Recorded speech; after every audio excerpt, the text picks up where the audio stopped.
Aman güldü. Kalsınlar. Şükür. Ne kadar amansınlar mı? Kas. Kane bir kol götürüyor. Assalamu alaikum wa rahmatullahi wa barakatuh. Al, mening tыңдармандарым. Bауырлар. Ошын, мінеки келісілген уақытта Мегада, Роза Бакиевада, Фонтанның жанында тыңдармандарымен бәрімен жолығып тұрмын. Біздің ең басты қонағымыз Жиқат отбасы, Маста, Әсет ағамыз келіп отыр, машалла. Және міне көрдіңдер. Осы жерде жиналып жатырмыз. Қазір жете алмай жатқан, кешігіп жатқандар болатын болса, иншалла келіңдер. Және тағы да бір қызықты сәттер болып жатыр. Сіз негізі екеуміз келетін сияқты қарындасым емес. Мына моменттің бәрін түсіріп алыңызшы, сақан жетіп қояйын. Жақын карантиннің уақытында бір үйге Саскиеға барамыз. Кейін сол кезде бір баласын ат қойып беріп, ат қойған кезде. Жақсы, кім деп қойдың? Мансұр деп қойдым. Мансұр деп қойдым, Раяна деп қойдым. Екі ат қойдым. Егіз ба не? Жоқ. Сол Екі Меккеден келген жайнамаз деп сол кезде ерген адам. Бір қошемет болып қойың да, бауырыңызды еңсесі.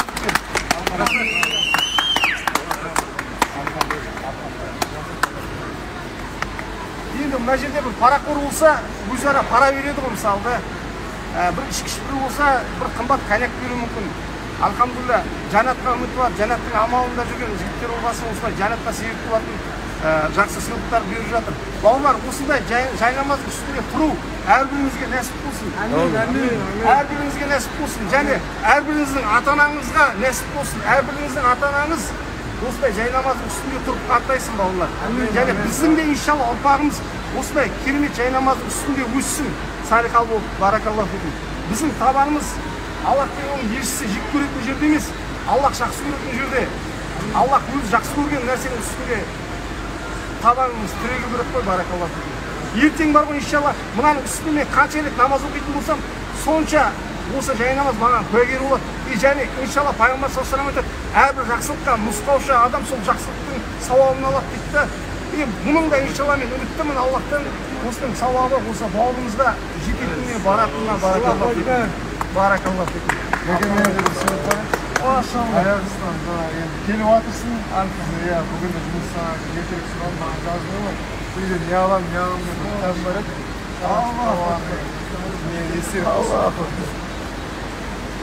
Тупактың кітабын әкеліп тұрған жоқ, немесе Хабибтің кітабын әкеліп тұрған жоқ, сахабалардың кітабын әкеліп тұрған, баракаллаху фикум. Білмеймін, енді әлемде неше түрлі сыйлық болуы мүмкін, бірақ осы екі нығметтен асқан сыйлық болса айтыңдар да. Осындай сыйлық бар бұдан асқан деп. Алхамдулилля. Сахабалардың танып, осылардың жолына еру, осылардың өмірін өнеге етуден басқа қандай бақыт болуы мүмкін бізге, баракаллаху фикум. Алхамдулилля. Әрбіріміз субханалла сахабалардай болмасақ та, осы сахабалардай өмір сүруге тырысайық, иншалла. Абайдың тауы. Алла құтты кейіпті. Некам өзім не сияқты сезініп тұрмын жаңағы. Той чудистегі лөл. Яковлевич, Алла.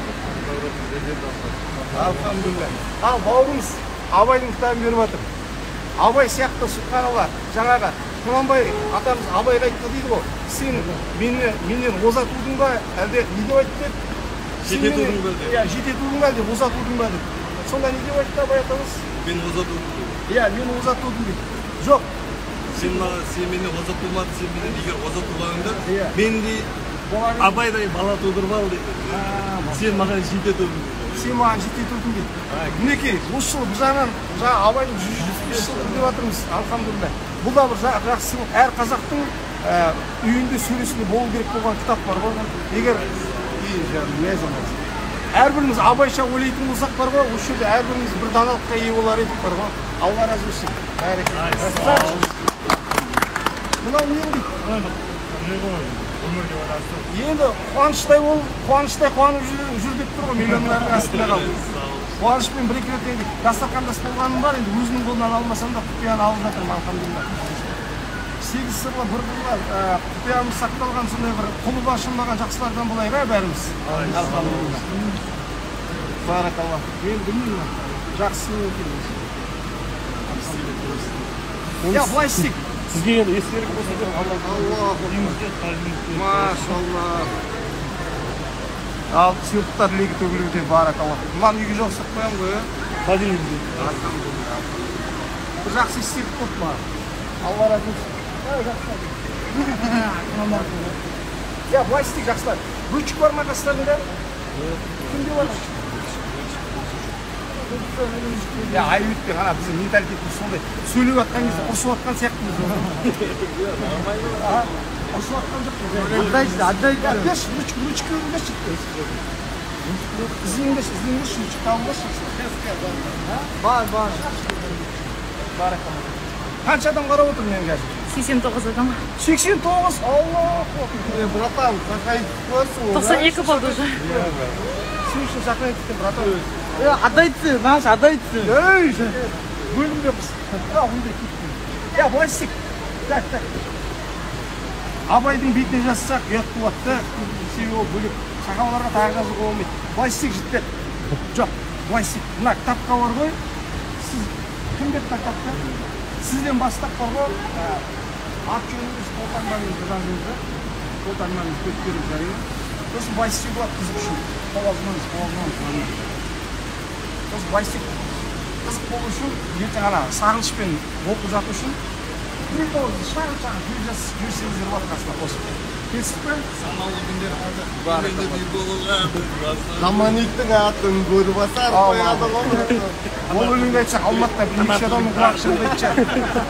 Әлі марым бұл айбарлады. 107 адам көріп отыр. 107 адам қап, мен ана жалғастыра алмаймын да, соткында жаңа күшті минустары бар еді бар ғой. Жоқ, былай оқып келдім. Тұрады. Юниспен жіберейік та, братан. Юниспен жібергенде. Bir sәлем. Ya bu ortaya soğuğun değil. Alasında. Alasında mı? Ya bağış işte. İndirasız mı? İndirasız mı? İndirasız mı? Иә. Oo, İndira pasarın da alasında. Қош келдіңіз Алматыға. Allah razı olsun. Uğraştık gelin.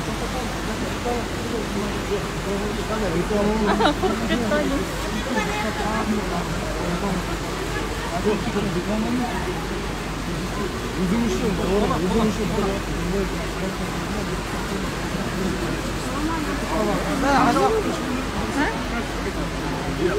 Омар ағаның ағасы. Төбелес бастап кетсе ұят болады ғой. Ya былай істейік жақсылар, заңға бағынайық та, заң бәрімізге ортақ бол. Кім жақсы бол, біреудің баласындай жинақталып, сыртқа шығайық, иншалла қорқып қалмаймыз, кім жақсы дейді.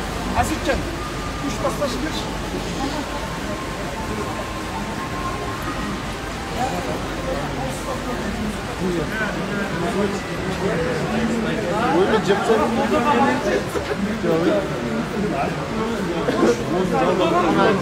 Қалпақ, жалғаныңызға ішке. Алпаменен білмеймін братан. Бар, сөйлесіп сұрап өшеш, қалпақыз сөйлесіп. Басыш болсаң, уәдеңді тұрам. Өзім барам.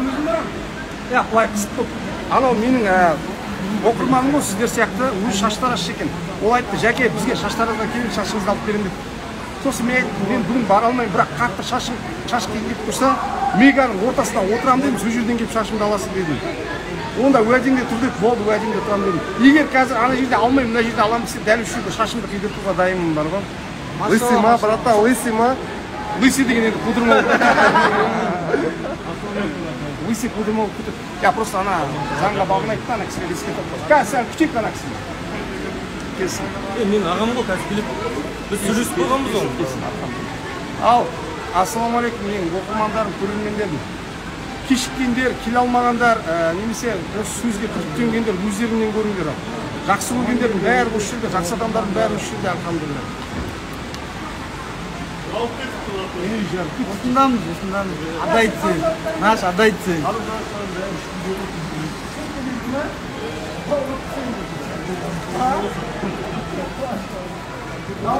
Қайсы адай?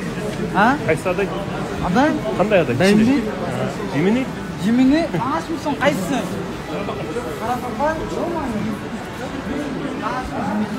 Бұлдашы. Ya bunun babasını жинап қоймын.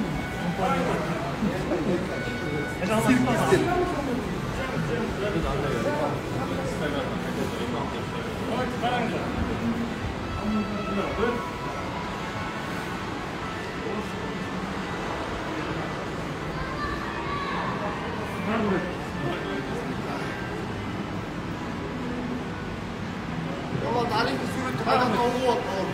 Salak. Ya sırtma şapkadan kısınız. Ala kısınız. Muka bir kolumuzda yer alıp bitirmişsin. Bilirsin. Ana Allah çok da bilirsin.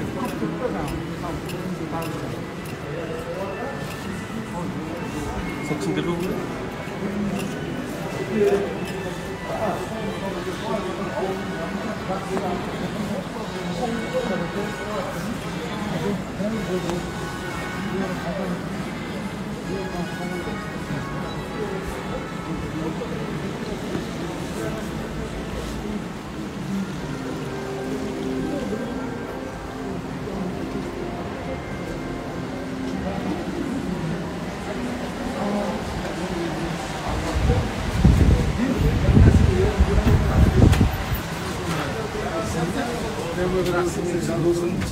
негізі есімде болса әңгімелер осылай болған бар ғой бала толық.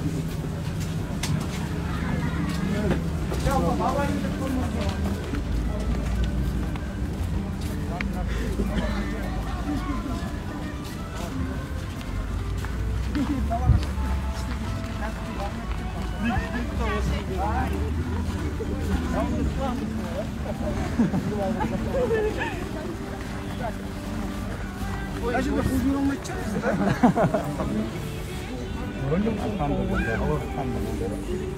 Yok, қалайсың досым мен? Alhamdulillah. Одан жақау келді ғой Алматы. Алматыдан да артық болып кетті. Жақау келді. Алматы мен бүйтіп қалдық, мантал маған шығар машалла. Ана жалғастырың. Кім достар, тағы да қайталап айтамын. Мынаған әрбіріңіз бар ғой Ақбетке қолтаңбаңызды қойыңыздар. Мүмкін болса Mail.ru анау нелеріңізді жазып жіберіңіздер да иншалла. Тілек жазамын десеңіздер, тілек жазыңыздар. Ешқандай қарсылық жоқ бар ғой. Солай жүрген жерімізде жасап жүреміз әрдайым. Алхамдулилlah.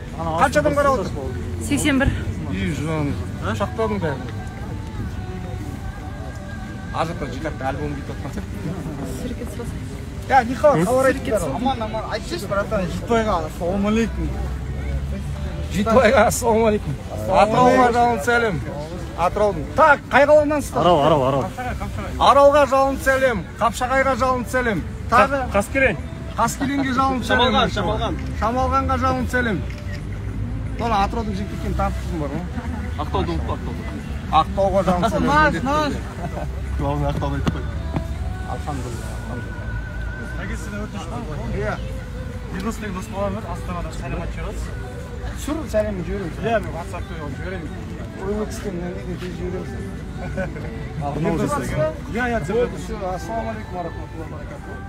Елдосқа, астаналық тыңдармандарымызға, достарымызға, Қорғалжынға үшін бәріңізге жалын сәлем Жақаудан. Және Жақаудың тыңдармандарынан да басқа қаланың тыңдармандарына жалын сәлем. Осыны ақтық қандай сәлем болуы. Алла амандық берсін сіздерге, жақсылар. Кім жазады? Жалғастырың жігіттер, қолдан қолға Көзім түсірдің. жарқ етті ғой, көрген кезде. Онда аралдағы балаларға. Біз күтіп отырмыз ғой, сөйтіп келіп қойып. Өзенде көре алмай жүрген братан, Алматыда кездесіп Аралдағы балаларға. Арнау жасап қойсын. Мен сіз видео түсіресіз, айта салсыз. Аралдағы тыңдармандарға, иә? Түсірдім, айта беріңіз аға. Ассалаумалейкум. Аралдағы тыңдармандарыма Жақаудан жалын сәлем бауырлар. Алматыдан жалын сәлем сіздер. Аман болыңдар. Жақау ағамыз, Алматыға келетін, шатағыретін легендасы. Ана, конечно, келіңдер.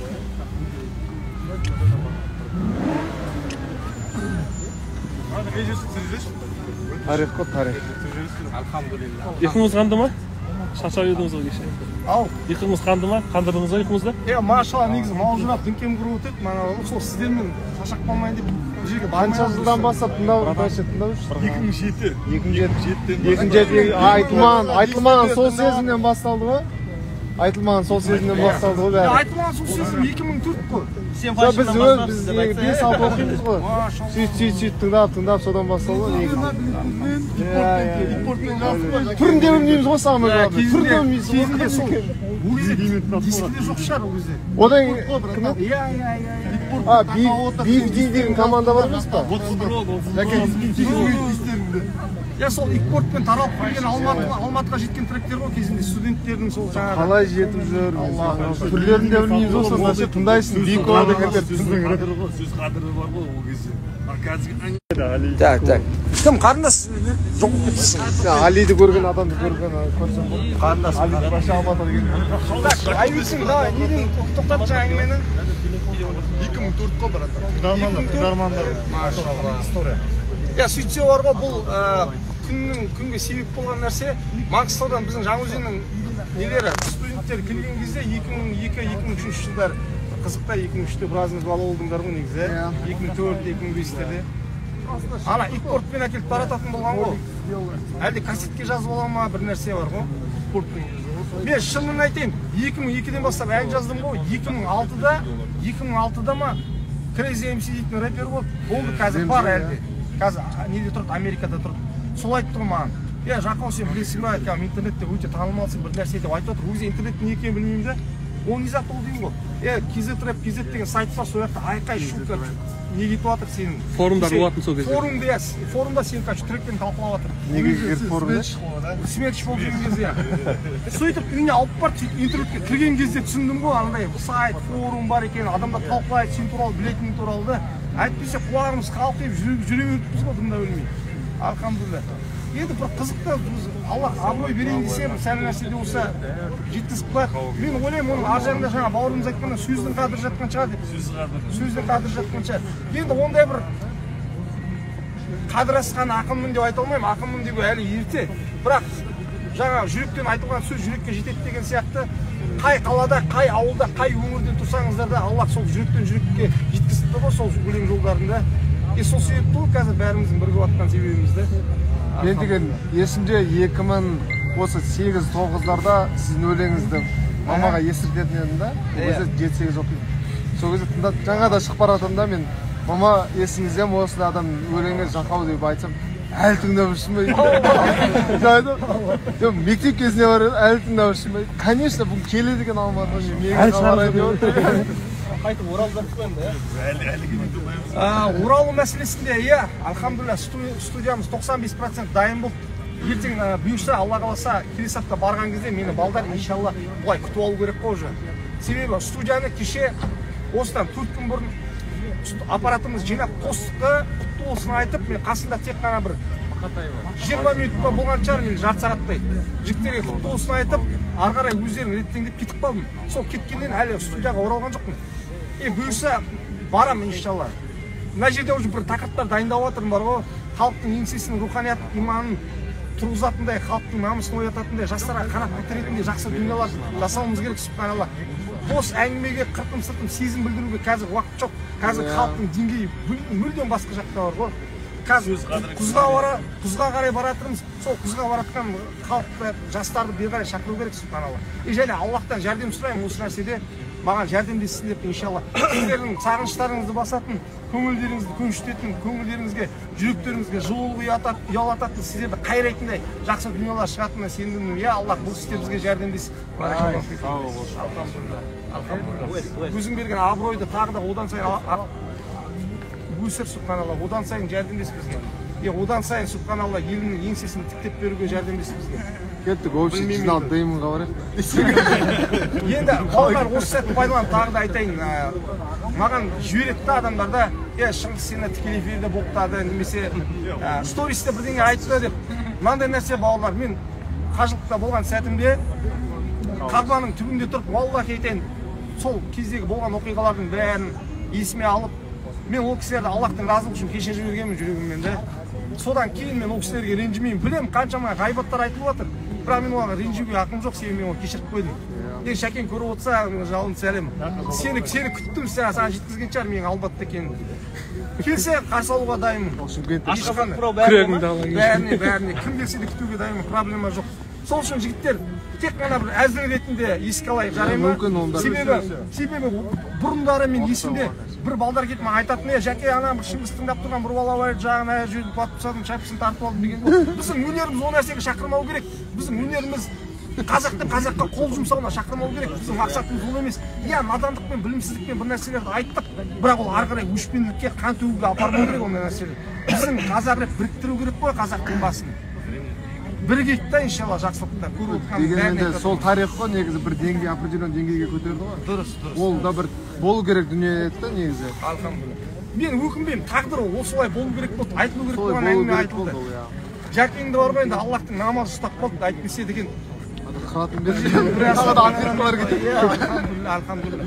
Торымыз, имандылықтың торымыз уақытын келді ғой. Сөз өтті ғой. Соны жауап отырып алып, Алматының бір Гостиница. өте оңай деші. Ешті қақта тұратын білем мен де қой. Шыққасын баран.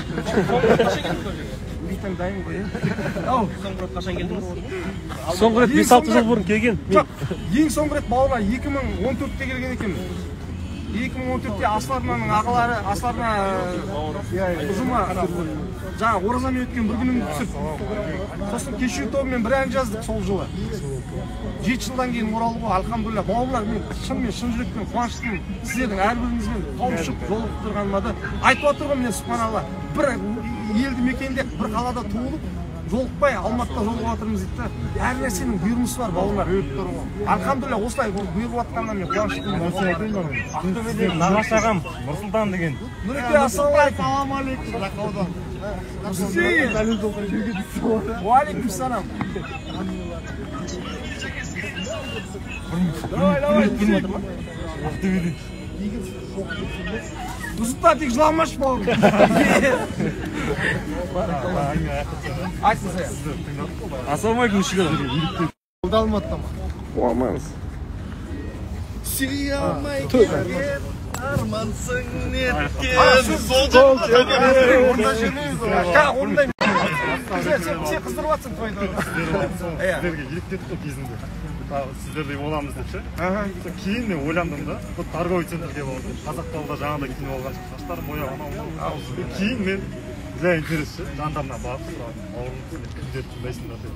Олар жаңа айтып отыр. Мен бір екеуін айтып отыр да, 91 деп қалды ше. Сол қараңыз енді. Кезінде біз сіздерді тыңдау үшін. Одан жаман болған жоқ. Мен сосын кәдімгі сағыныш бар ғой. Ретро болды, үйге барып сіздер реттеріңіз қойып. Сол кезде туылғаныма қуаныштымын сол кезде. Енді мен әрбіріңіздің әкелеріңіз сияқты тәрбие бере алмаймын да, бірақ бір белгілі деңгейде аға ретінде, бауыр ретінде бір бағыт бағдар бере алдым деп ойлаймын да, жақсы нәрсемен да. Саматжан келді, кім сағынып жатыр? О, Самат, брата! Опыл Самат деген. Қатай класс. Дым білмейді қалқан лақ.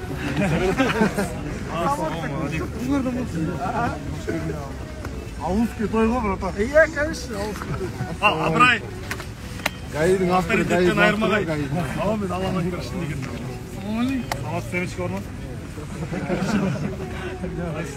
Самат. Қастың королі де, мерсті түрі. Самат. Осында болғаннан кейін. Осында көрсетіп, мен сені кім екен деп айттым. Алхамдулилля. Осы жігітке қарап, осы жігіттің артынан өнері келеді. Жалпы інім болып келеді. Стрелокта жоқ па? Стрелок. Бақылан. Олар не? Что-то? Шаршау бола ма? Мала шаршауын баспай ма?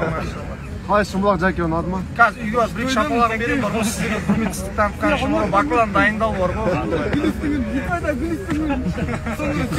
Шымбұлақ от души, алхамдулилля. Жігіттер, өмірімде 2 рет, мынаме 3-ші рет келіп тұрмын Алматыға. Шымбұлақ бөлек екен, баракаллах. 1-2 жарақат алдым, ризамын бар. Бастай отырлар ғой. Бірақ айда, Сәкең сияқты қызықтай алмадым. Сәкең енді біраз типті бар ғой, биіктен бері қарай.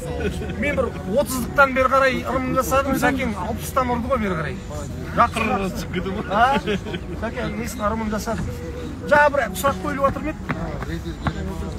Сүрш, бауырым, түсіріп алшы. Жүйеш кетің адамдарына. Ассалаумалейкум рахматуллахи. Қай ауылдан etsіздік? Шамалғаннан жалынды сәлем. Дұрасты достарына, ауылдың жігіттеріне, қыздарына, барша тыңдармандарына. Скоро YouTube жүргіземіз. Иншалла, жақсы көремін сіздерді, жақсылар. Баракаллах. Шамалғандың бір табиғат керемет жер емес пе? Жаңа станция бар, Инстаграмнан. Айтшы сен нені? Карантиннің уақытында айтасыңдар ма? Не деп айтсын болады? Балалық сезімді, балалық махаббат, айтылмас осы сөз.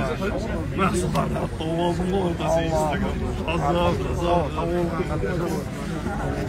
содан барып Ағам, тыңдаймыз ғой постоянно. ағам ерекше тыңдайды сені бұрын.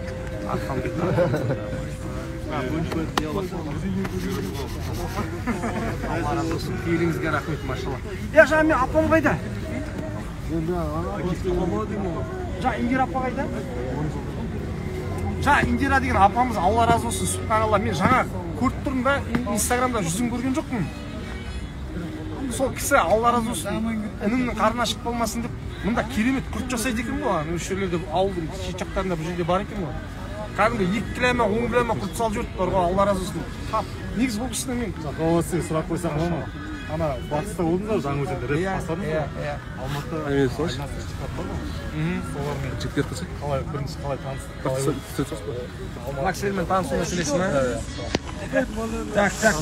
Атыраулықтармен Алматыда ең ірі ретінде осы айнасы жихаттар ғой. Максимер менің тректерімді тыңдап келген білесің еді ғой өнерге, да? Солай болды ма? соңғы раундтан естідік қой, соңғы раундтан. Елім айтын. Жихаттар айтты. Өзі видеосында айтады ғой. Смерч тыңдадық, бүйттік, сөйттік деп. Алхамдулилля. Не ғой? Мен нақты есіме түсіре алмай тұрмын бар ғой. Қашан, қай жерде жолыққанымды. Мүмкін бір вечерде жолыққан шығармыз. Трек қудырып отырсың. Вечер көп болады ғой өзі. Бұл кісілермен бар ғой, мен дейтін. 2010-да елесіндегі дауылда альбомда болды ғой, сами сөйлесің. Ұйықтықта жатқымойға еңгелет, шекпей-ақ темек деп өтші. Жүр жазамын жүректен жүрекке ма, сода болды я. Сол 2010-да біз уже араласады. Парақорда болды. Онда студент кезден араласады жатырмыз. Былай сырттай бір-бірімізді танимыз ғой, бірақ өмірімізде бірінші рет бар ғой, мына кісілермен өмірімде екінші рет кездесіп тұр екенмін. Серьезно? Неше жыл бірге совместный жазып, бірге араласып жүріп қой, өмірімде екінші рет көріп тұрмын алардың жүздерін бар ғой. Сізді тректерлеріңіз кәдімгі жақын сияқты ғой? Иә. Күнде кездесіп тұрады. Өмірімде бірінші рет 2014 жылы жазда кездестім ана кісілермен да. Содан бүгін кездесіп тұрмын ғой. Бірақ бір-біріңізді танымайтын жатсыз ғой әлі. Маста, родной, келіншешсің. Качу, былай сұрап отыр. Былай сұрақ қойып отыр бізге, қарашы. Бізге сұрақ қойып отыр. Сіздер қашаннан бастап араласып бастадыңдар деп отыр. Не деп жауап береміз? Біз қашаннан бастап жалпы байланыс орнаттық, айтшы, соны айтыңдаршы. 2006-2007 ғой.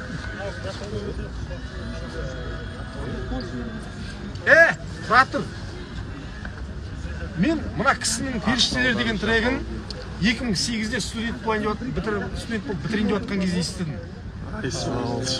2008-де мен беттім да, мен сияқты бір рухани бірдеңе айтқысы келетін адам бар екен ғой деп, мына кісінің періштелер дейтін хит трегін тыңдадым. Одан кейін бар ғой, бұл періштелер сияқты трек әлі біздің Қазақстанда жазылмаған шығар, оны мен де жаза алмаймын өкінішке орай. Себебі оған білім жетпейді. Сол сәттен бастап ол кісілер осы кісілермен байланыс орнаған сияқты. Сосын 2010-да елесіндегі дауылда альбомда олып естеріңде ме? Сіз болдыңыз ба? Парақорда өтіп қойды ма? 2010-да парақорда өтіп қойды. 10 жыл болды. Қараңыздар жігіттер, жаңа бауырларымыз айтып отыр ғой. Қаншама тректерде талқыланып, елдің аузында жүрміз ғой. Алталаш болып, команда болдық, мысалы жамағат продакшн болып бірдеңелерді бықыстып жазуға тырыстық. Бірақ өмірімізде осы жігіттермен екінші рет кездесіп тұр екенбіз да. Өмірде бір адамды 2 рет көресің ғой, 3-ші күн көрдім, алдында сосын 5-ші күн көрдім деген сияқты. 2014-те сосын бүгін араға 7 жыл салып көріп тұрмын ғой. Алхамдулилля, Аллах біздің бауырластығымызды айырмасын, субханалла.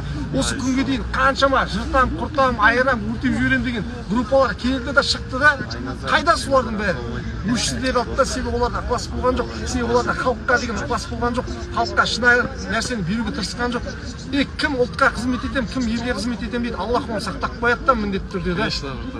Сол үшін алхамдулилля, Аллах ар жағынан түртті деп ойлаймын да, осы оралуымның өзінде иншалла елге қызмет жатыр. Бұйырса осы кездегі оралу, жаңағы Шәкәрім айтқандай, бұл ән бұрынғы әннен өзгерек дегендей, ендігі оралу өзгеше болады деп ойлаймын, иншалла солай үміттенемін.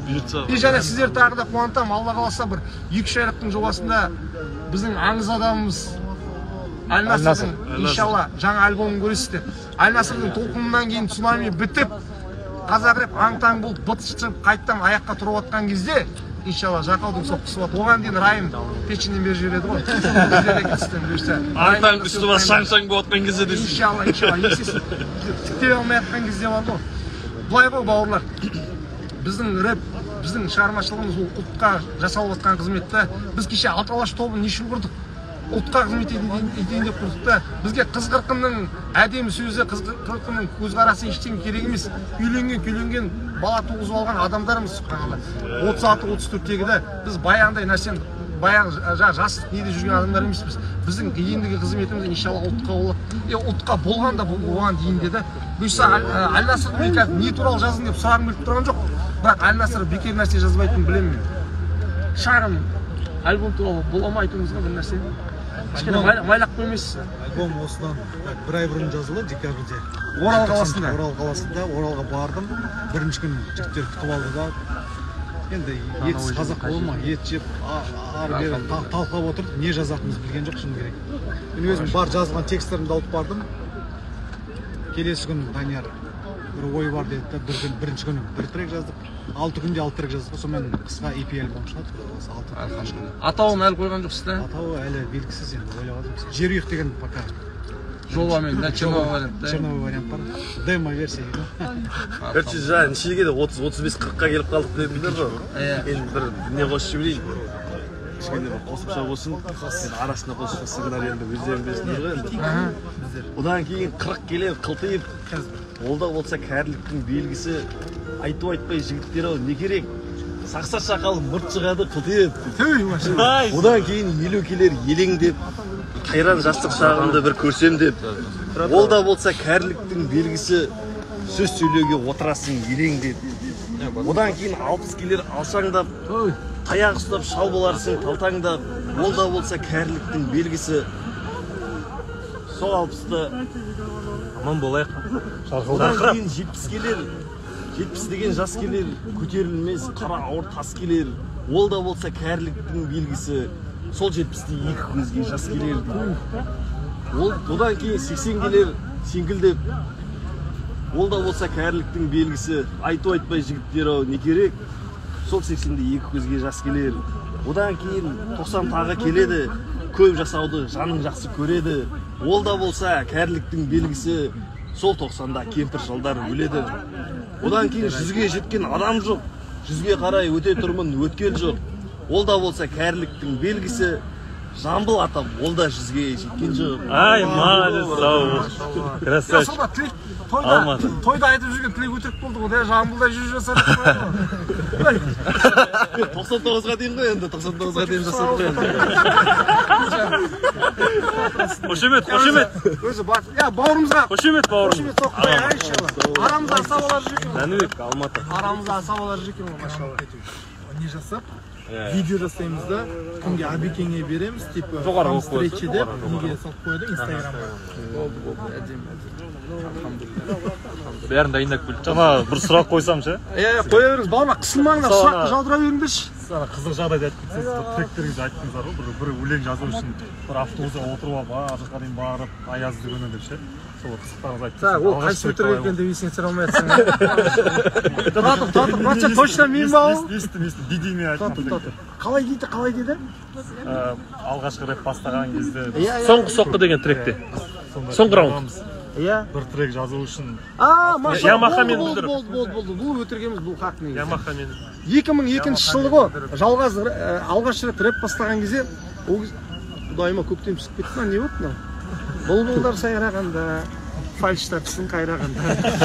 Сіздің құрметіңізді естіп отырмын. Алла разы болсын. Көптен көңіліңізге рахмет, Алла разы болсын.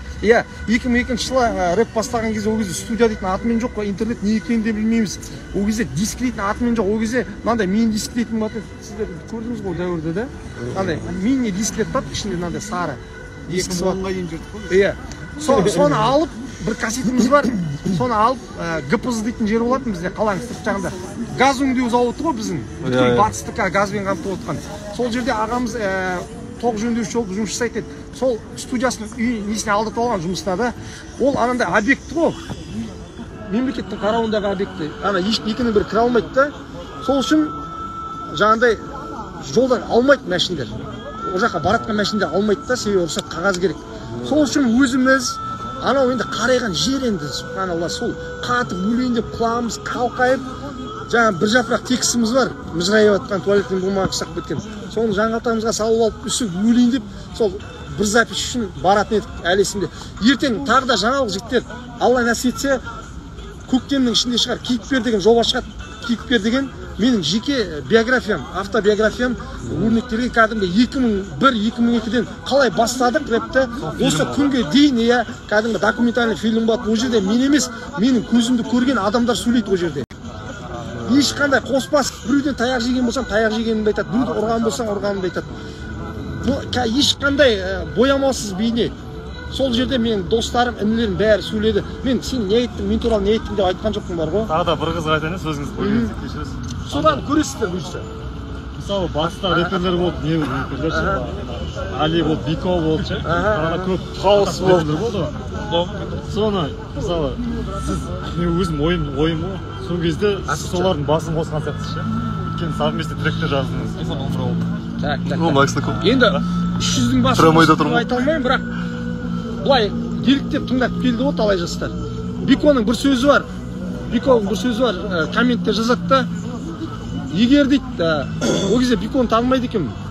Менің дисім шықты ғой Дэймонға дис жазған кезде, соны Бико тыңдап бір коммент маңдай қалдырып кеткен. Не дейді да? Егер мені біреу Мұқағали деп айтса, онда Жақау Абай шығар дейді да. Ол бар ғой, ол орыс тілінде жазып жүрді, басында альбомдарын өзі біледі ғой. Бір комментті оқып қалдым, ол кезде Биконы танымаймын, бірақ біреу айтты, мына Бико деген рэпер шығып жатыр, сен туралы осындай деп жазып жатыр дейді да. Егер мені Мұқағали деп айтатын болсаңдар, енді оның да арқасынан қаққан шығар біреулер. Сөзіңіз бар ғой, Абай, Мұқағали көл болса, біз бір тамшы болармыз. Иә, рас. Ол да бір әдемі кетті. Расымен солай ғой, олар өзен, көл, мұхит ғой. Біз бір тамшымыз. Альхамдулилля, бір тамшы болсақ та әйтеуір халыққа бір жаңағындай өтімді дүние жасап, бір өсендік бәтіне шөкпен нәр берген сияқты ғой түбіне да. Мен бір сезімімде, бір ішкі жанымда қуанамда, бір қазақтың санасына аз да болса ақыл тоқтатқаннан кейін жақсылықтың дәнін неге білдік деп ойлаймын мен. Бір тудың астында лонгта неге болмады? Сол сұр әдемі сұрақ мен. Ол кезде бүткіл қазақтың былай болып жатыр. Аль-Насыр бар. Былай болып жатыр. Ол негізі мен ойымша Али қосты деймін ол кезде, Али альбом шығарып Али жинады, бір тудың астына. Былай болды өшіп жетті. Енді кішкене есімде алғым ұйықтан жоқ, бірақ айтайын, тарих қой бәрібір де. Қаласан да, қаламасан да білуіңіз керек қой. Мен Грифтің үйінде дәл сол тректі жазып жатырдым негізі. Тректі жазып қойдым да, өзімнің партиямды жаздым. Сосын Алиға звондадым, Али тректе кімдер болады дедім. Басын біріктірейін деп жатырмын, анау ренжімеші деді. Сосын тұрдым да, жақсы сонда көрерміз дедім. Сосын қойып тастағаннан кейін келіншегім звондады, короче.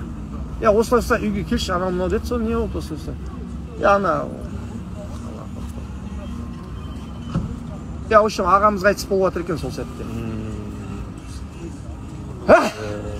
В общем, ағаң қайтыс болып жатыр деді, сонымен үшін ана тректе бәрі де жайына қалып қойды ғой. Грифке айттым, мен что-то не қылайыншы, қалдыра берші дедім да, үйге қарай жүгіріп барсам, уже ағайындар жиналып, айқай шу, жылап, анау-мынау болып жатыр екен. Содан кейін ол трекке оралған жоқпын, ол трек туралы мүлдем ұмытып кеттім. Сол тректің шықпай қалуының себебі сол. Сосын Гриф айтты ғой енді, бәрі басылғасын, Гриф звондады, жәке трек тұрын істейміз деді ғой. Сосын мен айттым, білмеймін, не істейтінді деп едім. Сосын менен сұрады, кім қосылайын деп жатыр деді. Анандай деп айтып едім. Ортаңыз салсақ көрсетіп жібер онда деді ғой. Сонымен сол шықпай қалды трек. Сондай бір аз-маз қырсықтығымыз бар, енді айып етпеңдер, жақсы сөйде алыңдар. Альхамдулилля. Зато сол тректе ондаған адамдармен трек жазбасам да, сол фитте, зато 10 трекке татитын Аль-Насыр мен Масталармен бір трек жаздым, оның өзі маған мақтаныш бар ғой. Осыны біліңдер, осы сөз жаттап алыңдар бар ғой. И мен сол фитта болмағаныма ешқандай өкінбеймін бар ғой. Зато одан да жақсылармен бірге болып жатырмын, альхамдулилля. Жақын арада жалпы лонг сияқты, Алталаш Алталашпен енді бұйырса кімді қамшылаймыз, Даниярды қамшылаймыз. Бұйырса екі трегіміз 60-60%, мүмкін 70-70% дайын тұр негізінде. Енді бір саусақпен көрсетпеймін, бірақ бір-екі кісілер трегін жазу керек. Сонда нормально болады. Саусақпен көрсетпеймін, жазып, бәрі болады, жарайды. Шоқан деген жігіт бар, ол Так. кісіде жоқ. Шоқан, Смити. Шоқан енді білмеймін, Шоқанға сәлем іздеу, альхамдулилля. Көріп отырғанша Шәкен арасында мені не қылады. Кейде бір мәселелерде келіспей қаламыз саяси тұрғыда, бірақ бір-бірімізді жек көріп кетуге себеп емес ол негізі. Шәкен елдің азаматы ғой, жақсы жігіт қой, альхамдулилля. Смитиді білмеймін ал енді. Бар ма, тір ме өзі? В общем, тағы сұрақ жігіттер, сұрақ жаудырыңдаршы, мен жауап бергім келіп тұр. Ау. Не? Мына кісі ұсыныс тастады маған. Жәке, егер оралатын болып жатсаң, ютубтағы бүткіл жұмысыңды жүргізіп берейін, жәрдемдесейін, бүйтейік, сөйтейік деп та. Иншалла, ниеттіміз енді. Болса материал, ең бірінші салынатын материал болады шығар деп ойлаймын. Ана тек нені басып қойып жүрмең, жарай ма, сохранить етіп үлгерейік иншалла. Жақсы дүниелер бар деп ойлаймын. Бұйырса ютубқа шығу керек осының бәрі. Алла нәсіп етсе. ютубқа, инстаграм арқылы шығады ғой. Сояқтан алдатамыз. Танысып қойыңдар, Нұрас дейтін патша біздің жеке Жақаудың ютуб каналын жүргізуге ниет білдіріп жатқан жігіт. Бірақ енді бір толық 100% келісім болған жоқ. Бір 50-50 тұрмыз қазір. Иншалла керек. Ата бір сұрақ. Айтыңыз. Жихад тобымен клип бола ма жақында? Мысалы, Әлнасыр ең алғаш қазақ рэпіндегі. Міне, жауабын бердім мына кісі. Өзі өте бір сабырлы сөйлейтін жігіт. Айтыңыз жауабын бердім. Бұрында видео Алталаш болып шығады клип. Иншалла алталаш болып бір клип шығарамыз, Алла нәсіп етсе. Міне шығайын деп жатыр деп уәде бермей-ақ қояйын, бірақ ниеттіміз жалпы шығаруға. Бізді қазақ рэпті тыңдап жүрген кезде кезінде Инстаграм дым жоқ қой, мысалы сол кезде бізге қысық болды. Бакланды кім таниды, қойшы енді. Баклан ең бірінші қазақтағы қазақ рэпіндегі әдемі клип түсірген, мен өзім ойымша жихадта түсірді. Тас жарған гүлдей деген. Тас жарған гүлдей. Сағынасың. Ойында кім бар? Қазір атпақ. Алла рахмет етсін. Сол кісілер бар. Рахимулла. Радием не болды? Мен өзім ойлаймын да, тағы да бір клип болса, Рахауағаныңша сондай клип күтеміз. Сосын Ақтаудан жанымызда Мистер Хан деген жігіт бар еді. Ол кісінің есімі жалпы біз не себепті қойып отырмын ол сұрақты. Біз жалпы район дейміз ғой, ауданымыз өстік қой сіздерде. Сонда біз түрлеріңізді де білмейміз шыны керек. Бірақ әркім өз-өзіне атын албаған. Бізде Самат деген бала фантом болады. Аль Капоне деген әсет деген жігіт. Мен Мистер Хан болады. Смерч деген Бере деген бала болады. Бірақ түрлерімді білмейміз. Сол қызық етті ме? Мен де әлі күнге дейін Мистер Хан солай атап кеткен. Бір сұрақ бар еді аға. Сол жігіттің есімі Ханиф Уэст деген бала. Сол жігіт және ол бөлек бар. Ол кейін келген толқындар ғой. Алталашқа қатысты сұраққа жауап бердік қой, Нокияға түсірген сияқтысы ғой да? Жоқ, өзінің дәуірінде мен екенім бес, ана тілінің тағдыры деген. Жоқ, жігіттер, ана тілдің тағдыры бар ғой, қарындасым. Негізі ол жақсы соткеге, жақсы неге түсірілді камераға. Жіберіліп качествосы. Бір нәрсе айтайын сендерге бар ғой. Аллах етен Аллахтың атымен уәде берем бар ғой. Бір трегімді интернетке жүктеп көрген адам емеспін. Немесе бір видеомды өзім ютубқа жүктеп көрген адам емеспін. Аллах етен мен ол нәрсені білмеймін, ол нәрсеге не қылмағанмын. Сол кезде сол клип келген кезде ол кезде білесіңдер ғой, екінің бірінің үйінде компьютер жоқ, екінің бірінің үйінде интернет жоқ. Ол кезде жаңа бай бағландардың үйінде деген сияқты ғой. Сол кезде анан алып соткеге таратылсын деп бір досымыз әкеліп соткесіне сығып алған ғой. Себебі компьютер соның үйінде болды да, есімде. Алмас, ұял алмас. Алады да компьютеріне жазып алады. Енді ол кезде жаңа интернет жоқ, зат онда мүмкіндік жоқ қой былай айтқанда. Ол тұрады да соткесіне сығып алады. Видео ашпайды. Соткесіне сығып алады да, сөйтіп жаңағы Bluetooth анау мен не зат анау бірдеңелермен таратады, экпортпен. Сөйтіп біреу алады да, сол экпорттан сығылған түрін алады да, соткесіне түскен болып тұр ғой келіп. Сонымен алып ютубқа лақтырып жібереді ғой. Мен оны ютубқа салынғанын да білмеймін.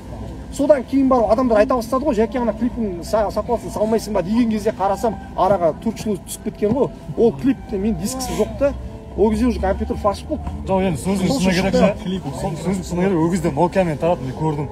Бірақ біздің көзімізге сапа болып көрді біз. Алхамдулилля. Сөзі әр заманға бір заман. Сол заманда көзқарас. Сол заманның несімен шығып кетті енді, айып етпеңдер. Кейінгі көріп жүргенде ша ютубтан сапасыз деп жүргенде. Ол кезде не жасасыз?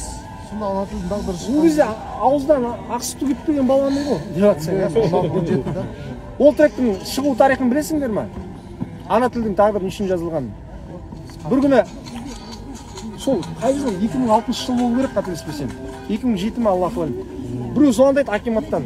Кім бауырым осы Жақау сенсің бе? Иә, мен. Рахат бір нәрсе деген ағамыз, Илтизар, Рахат Илтизар, Ақтаудың акиматында әлі істейді ағамыз. Осылайша Алматыдан бір кісі келді, саған спонсор болғысы келеді дейді. Сол кезде ойлап қара, продюсер болайын деп жүр ғой біреу маған. Сенің қазір тректерің Алматыға не болған, сені Алматыға алып кеткісі келеді деді ғой. Маған айтты, сен ертең трегіңді алып кел деді. Уаллахи, осы сөзіме көріп отырған Фантомда, Қанатта бәрі де куәгер бар ғой. Мен дискімді жақсы онда ертең алып келем дедім де, енді ішінде боқтайтын тректер болып ұялдым да, Алматыдан келіп отыр. Үші акиматтың адамы хабарласып отқасын, давай дедім да студияға тарттым ғой. Бардым да, ана кішкене андай патриоттық жағын көрсетейін деп, ана тілдің тағдырын жазып тастадым студияда 1 сағаттың ішінде. На эмоциях жаздым да, тректің орта беліне бар ғой, өтетін жағына деген, өтетін тректерді қойдым да, орта беліне ана тілдің тағдырым бар ғой, жаңағы бургердің котлетін ұстап салдым ғой да. Сосын дискіні бердім. Өзім саған звондайын деді. 2 күннен кейін маған звондап, келші жаққа деді. Бардым, отырмын кабинетінде, 2-ші этажда. Сосын бүй дейді. Сен ана тілдің тағдыры деген не ол дейді да. Енді мен мақтайды деп ойлап отырмын ғой қазір. Патриот күшті екен бір нәрсе деген сияқты. Анау сенің деңгейіңдегі ән емес бұл дейді да. Қалай менің деңгейімдегі ән емес десем, мен сол кезде 20 жастағы баламын. 20 жастағы баламын да. Қалай менің деңгейімдегі ән емес десем, мынау дейтін парламентте қозғалатын тақырыптар ғой дейді да, депутаттар айтатын әңгіме ғой дейді да. Сен дейтін жап-жас баласың, сен клубтарда шайқап атасың баласың дейді да, сен ақша жасап ататын баласың ғой дейді да. Жазба ондай ән дейді да. Ана тілдің тағдыры, болашақтың тағдыры, қазақтың тағдыры, сенің тағдырың. Қазақ тілін. Өшім сондай бір нәрсе да. Сол айтады, мынау дейді үлкендер қозғайтын тақырып дейді да. Мен айтам, мен табиғатым сол, мен ішкі әлемімдегі не нәрсе бар, соны жаздым десем, мынандай әмен өспейсің анау-мынау деді ғой. Сен ойланшыш анау-мынау дейді. Мен айтам, анау келіп тұрған адам ойлансын деймін да. Мен оның деңгейіне түспеймін бар ғой. Бір-екі боқтайтын өлеңім барша, бірақ мен атақты болу үшін қайттан жазбаймын ол нәрсені. Оралмаймын мен оған. Жағымпаздық жанында жоқ, қанішер қанында жоқ. Жақау сен үлкен мүмкіндікті жібере алып жатсың деп қояды. Сол кезде Қанат әлесінде қасында тұрды ғой. Қанат түртіп жатыр да маған да. Ана клип түсіріп берген жігіт бол. Қанат Алпысбай деген кісі ма? Жоқ. Ол кезде бесікте жатыр Қанат. Акиматтан шығып жатқан кезде Қанат бүйтіп барады да маған. Жақау ойланшы, мен сен клипіңді түсіріп беремін. Анау бірге Алматыға кетіп қалайық. Ближняк қой оны да. Теле бүйтіп жатқан жігіт қой. Шансты жіберіп жатсың, бүйтек-сөйтек. Қара, соның бар ғой, ана трек қатты өтіп кеткен болып тұр ғой, бидеп тұр ғой. Атасының ауыз тыңдамаса тыңдамай-ақ қойсын, маған жестко өтіп кетті, короче. Мен саған клип түсіріп беремін деді ғой. Ана трекке тұрды да, клип түсіріп бер. Түсіріпті ғой да. Қызыл кейін барысыңыз. Анау жалпы, ол кезде студентпіз ғой, деңгей жоқ қой. Сары ма? Какас жаңа Ашқазақпен атысып атқан кез шығар сол кезде. Үстіме бірдеңелер киіп алып тұрып. Ол кезде айтайын ба, сіздің Ашқазақпен қырылып жатқанда бестеріңіз бар ғой, мен есімде. Бізде базарда кішкентай колонка сатылатын. Еще ана астын Nokia'мен жалап қояды да, көшеде балдар бір топ болып тыңдап қалады ғой, басқа да тректеріңіз бар. Сол мен қызық болды сол кездегі өмір. Жігіттер маған өмірінде, оны былай жерлерде де айтып жүрмін ғой, өмірінде 3 мәрте продюсермен, спонсормен жұмыс жасау нәсіп болған екен да. Біреу жаңағы Рахат Илтизаровтың Алматыдан келген досы, одан енді бас тарттық. Екінші 2008 жылы диплом қорғауға 2 ай қалған кезде SED Records істейтін болып, білесіңдер ма, Шымкентте. Сол SED Recordстен хабарласты. Сол кезде анау диплом, анау деп қалып қойдым. Үшінші мүмкіндік 2013 жылы Нұрлан мен Мұрат бар ғой, жаулауы бақылады. Содағы здорово ағамыз сол ұсыныс тастаған продюсер болғысы келейін деп. Бірақ бәрінің ар жағында бір мақсат жатыр да, бәрі өзінің икеміне не қылғысы келеді. Оған да дәл сондай болды, 2 альбом, 3 альбом ұстаттым қолына да, бір апта уақыт бер, тыңдап келіп, ағам тыңдап келіп айтады, мына мен өшпейсің, мына мен өспейсің, этно деген затты ақшам келмейді, анау сен той бізге келу керексің бірдеңе дейді. Әлі есімде, валлахи, Саматқа дәл қазір оған сұрасаң, дәл қазір осы жерден сұра, Самат жауап бер. Самат қанаттарға бәріне звондап сұрадым, Даниярларға да, маған осындай ұсыныс тастап жатыр, не істеймін деді. Бәрі етті, сенің табиғатыңа келмейді деді ғой, арзан суда. Сен арзан су не қылмайды. Потап пен Асияның идеясын бар ғой, қазақ нұсқасын жасақсы келіп. Маған айтты, бір жыл бойы мен дегенмен жүресің, бір жылдан кейін сенде Алматыда, Астанада үйің болады, астында мәшінің болады деді. Жалаң аяқ жүре берейін дедім, альхамдулилля, мен бұған проект Зато сіздер Әлнасыр Жихат бәріңіз біріктіңіздер ғой. В общем, ешкім сатып ала алмады енді. О да бір жақсы қасиет шығар деп ойлаймын, алхамдулилля. Ал Алматыға жиі келіп тұрасыздар ма? Жоспар бар. жиі деген сөзің қайсысы екен? 7 жылдан кейін келіп тұрасың. Алдағы жоспарларда енді. Білмеймін енді, шақырсаңдар келеміз ғой иншалла. Жігіттер осылай ауызбіршіліктен айнылмайықшы, алыстамайықшы жігіттер. Баршаңызды құшақтадым бар ғой, роднойларым. Мұхит бауырым айтқандай. Иншалла бұйырса, Алла амандық берсе, мына кісінің альбомы шықса, менің жеке альбомым шықса, неге алдағы уақытта Алла амандық берсін да елімізге, жерімізге де мына маскалар шешілсін, субханалла. Уайымдамай далаға шығатын күн тусын да бізге де, иншалла. Неге концерт қоймасқа деймін да, мен сіздер үшін келуге дайынмын. Уаллахи айтайын, сіздер 10 адам үшін келіп концерт қойып кетуге дайынмын. Жаңа мен келатқанда да айттым бар ғой, кім біреуге айттым. Айттым ғой мана, 4 адам күтетін болса да мен келіп кездесуге дайынмын дедім да. Себебі әрбіріңіздің 4-өңіз 40 адамға, 40-ыңыз 400 адамға, 400-іңіз 4000 адамға татисыңдар бауырлар. Біліңдер, сендердің құрметтерің бар ғой, менің алдымда сендердің құрметтерің солай. Роднойларым. Мен жазайын деп тұрады, батам келмей қалды дегенді қойдым. Тұратын жеріңді айт, барайық деп. Айтам. Сөзімде тұрам, балдар, білем ғой, әрбіріңіз, ол сіздің неңіз емес қой, қаншама осында әрбіріңіз жаздыңыздар ғой. Білем ғой, субханалла, шамам жеткенше ғой. Кейінге қалдырғым келген жоқ бар ғой, мен жаңа апама уайымдап қалдым, Индира апама, субханалла, апа ренжімеші ма? Қайтып кетті ма? А? Қайтып кетті ма? Индира апа, субханалла, ұят болып қалды. Апа ренжімеші, көріп отырсаң, апа ренжімеші. Кеткенге дейін ертең тағы хабарласуға тырысамын, апа ренжімеші. Жақсы көретін апам, субханалла.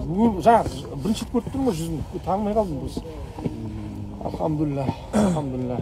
Так, сұрақ жауап бауырлар, сұрақ жауап жаудырыңдаршы. Сенің бейнеңді көріп, және қарттың қайғысы деген клиптер шықпай қойды ғой сізде. Так. Қарттың қайғысын Оралға түсіруге барған кезде Оралда сол кезде су алып кетті бір шетін. Жаңағы жайық тасып та.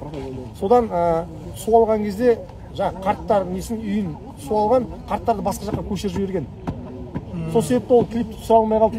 Сонымен просто уақытым қысқа болды. Бірақ айтпақшы жаңа сол кезде түсірілген жоқ па? Сенің бейнең. Жоқ. Соңғы таңдау. Соңғы таңдау. Сосын сенің бейнең жігіттер айтайын. В общем, сенің бейнең негізінде 70% түсірілді, дайындалды. Арада бір жігіттердің арасында келіспеушілік болды. Өзара келіспеушілік болды. Ол бөлек әңгіме. Одан бөлек ішінде бір кадрлар бар, жаңағыдай бір моменттер болды. Кішкене жеңгеңді ренжітетін деген сияқты. Жеңгең бір ауыз сөзі ғой үшін. Печен ғой, дық деді ғой. Бірақ сол клиптің несі шықты ғой жаңа? Клипте бұлай кетіп қалғансың. Үзіндісі шықты ғой, сол кезде біз күттік қой негізінде. Адан түсіру үшін неше кадр жасадың? Тексін жаттамай барғанмын ғой. Сосын одан қалса жаңағыдай қызға қарап ондай нәрсені айтып келмегенсің ғой, қысылдым ғой шынын айтайын. Ана біреудің жүрген парасаттың қызы ғой, анау клипте отырған. Сенің бейнеңді көріп темірлақтағым барда шығар кінәлі. Ол енді клип қой енді. Иә, кіре алмадым бар ғой. Кіре алмадым, шынын айту керек бар ғой. Мысалы, Әлнасыр ағамызды кинода, сериалда тұлға ғой, деңгей ғой. Куәгер түсіру үшін кастинг па, бірдеңе бола ма, қалай болады? Или дайын тұрма ол? Куәгері деген бар ғой жігіттер, кастинг болса қатысамыз. Тыңдаңдар, жоқ, куәгер деген проект бар ғой, ол даладағы біреу емес. Кәдімгі менімен бірге қасымда болған, аштықта бірге болған, тоқтықта бірге болған, студияда бірге болған, жоқтықта бірге болған, диспен боқтықта бірге болған жігіттер. Кәдімгі мен туралы көріп айта алатындай, жақа ол осындай айтты, сарып алайды, ол осындай тентектігі бар еді, адамдар тобы. Мен кейіпкер проектісінің жігіттерімен сөйлесейін. Егер давай тыңдармандарың сен туралы пікір айтамын десе, иншалла мен ортаға жазамын. Сосын әрбіріңіз сапалы камерамен түсіріп жібересіңдер да. Түсінікті ғой, Біз деген қазір 2002 жылға неде жатырмыз. Сол жақты түсіріп жатыр әлі. Түсінікті ғой, яғни ана Тупакта әңгіме қылып айтып отырады ғой, қасында болған адамдар. Ол осылай атып қалды, осындай көшеде есін берді. Дәл сондай болады жігіттер. Документальный фильм ат, ешқандай бұрмасыз әңгіме болады. Сіздің местный каналыңызда бола ма, осы ютубтан бірдеңе? Жоқ, ютубқа саламыз бұйырса, кейіпкерді. местный каналда көре алмаймыз ғой деген. Жоқ. Инстаграмда болады ғой сосын темесі сол жақтан. Инстаграмнан ютубқа секретеміз иншалла. Алла амандық берсін. Қанша адам қарап отыр? Бауыр сіз риза болып жатсыз ба? Біраз хаха коммент кетіп жатқан сәл. Бірлік деген өлең бар. Оқып тұрмын комментарийлерді. Неше адам қарап отыр? 157. Яна түскені қайта. 157 адам, нағып рекорд қойып жатсың. 180-ден түсіп кетті, жаңа 180 болады. Или Аль-Насыр жихадтардың неше шығар? Фанаттар жұтап. Аль-Насырды көп сұрап отыр. Тарлан деген легенда. Сұрақ қойып жатса қойыңдар, мына аңыздар қасында тұр ғой. Тарлан деген легенда бар. Иә.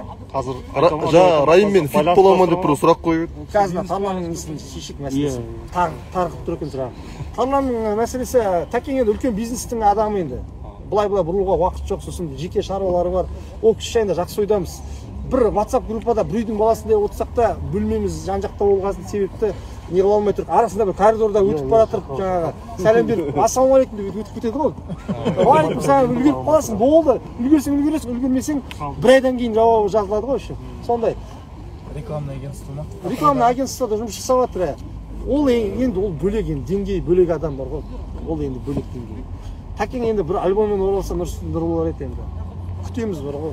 Тәкеңді өзім күтемін жеке. Тарланды. Тағы қандай сұрақтар бар? Ана сұрасам болады ма? Ешкімде не жоқ па, пауэрбанк жоқ па, зарядка өтейін телефон. телефонда. Жігіттер, пауэрбанк бар ма? Пауэрбанк. Мендегі сол 4 адам. Жәке, бір өлең бар еді. Бас қосу деген. Аль-Насыр қайда тұрады дейді Юни ол. Макс деген жігіттер. Олар Ақтауға барған. Нешін айттың отырайық да. Сол Ақтауға. Алматыда келген біреу ғой. Бізде сол бір арамызда Макс деген бала бар, оның несі Юни ғой жаңа. Сонда біз қойып алған ғой атын. Бірақ түрінде. Жақсы екен әйтеуір. Спайдермен бірдеңе қойып алмаған. Әзіл. Сәлем айт. Қаладан кіріп отқан жігіттер. Ақтау, Атырау, Ақтөбе, Өзен. Әдемі. Чисто бац. Алхамдулилlah. Ертеректе динозавр уақытқа шыққан тректер ғой. 10% тасталды. 10-ға до конца құлаған чабамыз онда. Суретке алып қойдым. В общем, не? Так, қандай сұрақтар еді жігіттер? Қандай сұрақтар отыр? Дәге, Ау. сіздер 2013-та ма? Зарядчик таптап қойды. Передача болды ғой. Шоқан екеуіңізді шақырғаншы. Одан кейін Еларнада передача болатын. Сол кезде әйел жүргізуші передачаға айтқан, біз жақында осы Шоқан сізді шақырып деп екеуіңізді. Содан кейін сізге бір поддержка береміз деген олар айтқан. Ол туралы қысқа айта кетейін. В общем, ол кісі негізі сөзінде тұрды қолында. Ол кісі хабардың несінде общагасында үй жалдап тұратын еді Астанада да. Мен бір барғанда көрдім үй жалдап тұратын. Сосын ол ақшасын қолына түйді да маған звондады. Кім Амангелді осы алдында уәдемді орындайын деп едім. Қалай болады деді. Осы ақшаны сенің өнеріңе не қылайын ба, шығарайын ба, или қалай болады? Сосын мен айттым, сіз күйеуіңіз бар ма дедім. Иә деді. Мен білем дедім сіздің үй жалдап жүргеніңізді да общагіде. Одан да үй салып алыңыз шеш дедім. Аллах деді. Ол оның алдында да маған намек тастап айтты да. Мира мәдәлі ғой. Иә, передачада. Мира мәдәлі ғой, иә. Зарядка жоқ болып отыр. Анау ет, мынау ет деп айтты да. Сосын мен оның әңгімесін түсіндім. Сосын адамгершілік ардан аттамай сол жинап отқан ақшаңызды үйіңізге салып жіберіңіз дедім. Сонымен ризасың ба деді. Мен халықтың алдына уәде бердім деді. Ризамын дедім, алхамдулилля, алға қарай күн көре беремін ғой дедім. Сөйтіп ол проектімен қоштасып кеттік. Сөйтіп ол продюсер болмай қалды. Бірақ жаңа Жігіт Сұлтанға шыққан кезде бір аз-маз көмектескендей болып, сөйтіп Жігіт Сұлтанға қатысып кеттім. Ну бір көмек жасап жіберді да. Алла разы болсын. Давай жігіттер. MC Алиді міндетті түрде қосуларыңызды сұраймын. Қайда қосамыз оны? Тректерге жалпы, иә. Кімнің соткасы нормально, зарядкасы нақты жігітті бәрі сұрап отыр. Кімдікі бар, любой жаз кіреміз деп отыр. Подписчик жинап алып сразу. Айбат Базарбаев 236-ға кір деп айтшы. Өздерің біліңдер. Міне, мына крон, ақыл Маған кіріңдер, кейзет. Мына жақсы сен зарядка. Қолым кәм жазбай жатыр. Мынаған кіріңдер. Жазыш, қолым кәм жазбай қап, деп алып қолымғанды. Ақылбек. Точка жоқ қой? Жоқ, Ақылбек кейзет. Братчан. Абиге жақылмаған. Жақыл сізге бір сұрақ. Иә. Құлағыңыз түсіп қалмаса олай. Алла разы болсын, алхамдулилля. Сен прикол тұрған деп жағың түсіп қалмасын. Ақылбек дос қой? Ақылбек? Абиге Отпан деген студияның аты ма? Отпан деген таудың аты. Отпан деген біздің жаңадан ашылайын деп жатқан лейбліміздің аты бұйырса. Енді лейбл деп ірі сөйлемей ақ қояйын, бірақ сол жігіттер жалпы жинағым келеді өзеннің жігіттерінде қасымда жүрген інілер бар ғой жайлап тырысып жүргенде солар жинап кішкене аз-маз енді қолдау білдіре алған деңгейіме дейін қолдау білдірсем деп отырмын. Сізге ауысты ма жалпы? Иә, ауысты. Тағы үшін кіріп жатыр, 5 адам көрдім. Бая бақыттысың. 6 адам көрдім, 7 адам. Рекордсың. Кіріңдер, бөлмей кір. Каспийға жүріп жүресің кейде. Егер сіз кеш жазып қалдыңыз, 2 күн, 3 күн бұрын алдын алған кезде Я алхамдулилlah 2 сағат бұрын жаздым.